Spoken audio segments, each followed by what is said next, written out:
Thank you very much, Chair. And I was very interested to hear your answers there, Mr. Harrop, because as you alluded to, my constituent has had a pretty worrying time of it, receiving so many thousands of letters as a residential address.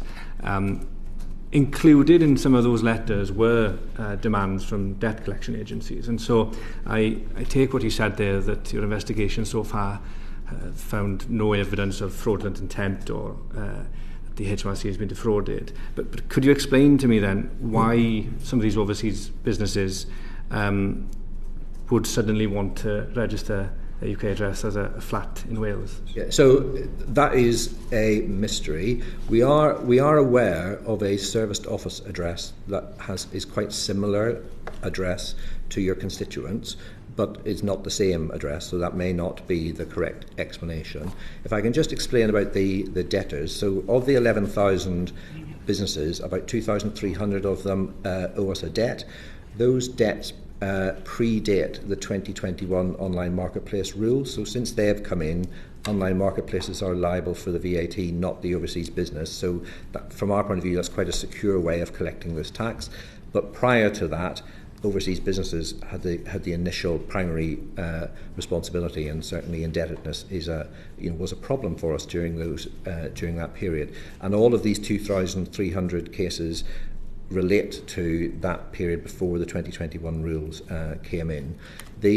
And there's no doubt that collecting debts from overseas businesses, if they, enforcing those debts is a challenge for us. That's one of the key reasons why the 2021 rules are so useful for us.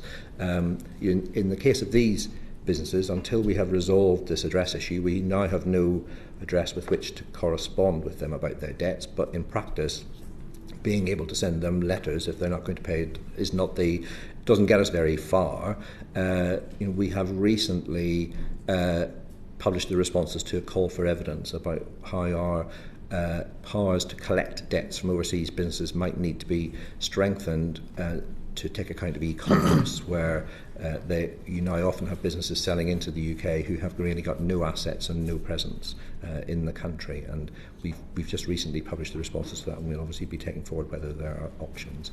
We have some powers to, for example, take control of goods, but those powers predate e-commerce, and so, for example, they enable us to enter business premises of the debtor. Well, these debtors don't have premises here, so that's an example of an area where we may need to modernise the debt collection process. Thank you, Chair. And just on those 2,300 businesses then, do you have an estimate yet as to the total value of the debt that they owe HMRC? I don't have it to hand. I apologise, I'm sure we do know that actually, but I don't have that.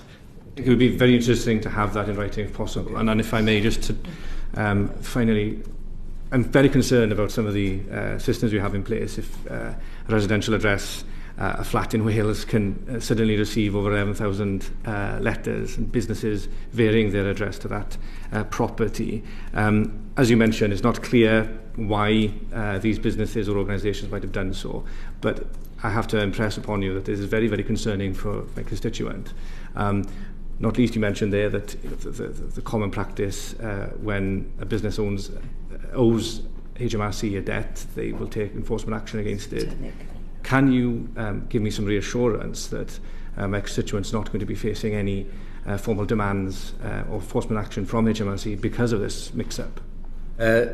Yes, so I'll talk about your constituents specifically, and then perhaps a bit more broadly about what will happen. So yes, we have taken steps specifically in relation to that address to make it an invalid address for VAT registration. Can I just ask, on that point, because I understand you wrote to the chair of this committee on the 29th of March indicating that you'd taken action to prevent any further correspondence from being sent to that address. But I understand it from my constituent that he's continued to receive letters since the date in March in which you sent that letter. Indeed, last few weeks he's been receiving dozens more letters.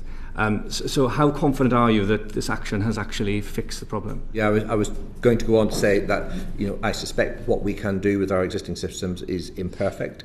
So we'll be very interested to understand what that correspondence is and see if there are parts of our systems where we have to put more flags on. But we have certainly put a flag on that address which should prevent both our VAT system and our debt systems from sending correspondence there.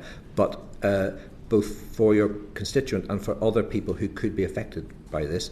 Whilst we have put additional processes in place to try and prevent this from happening, I suspect they will not be perfect.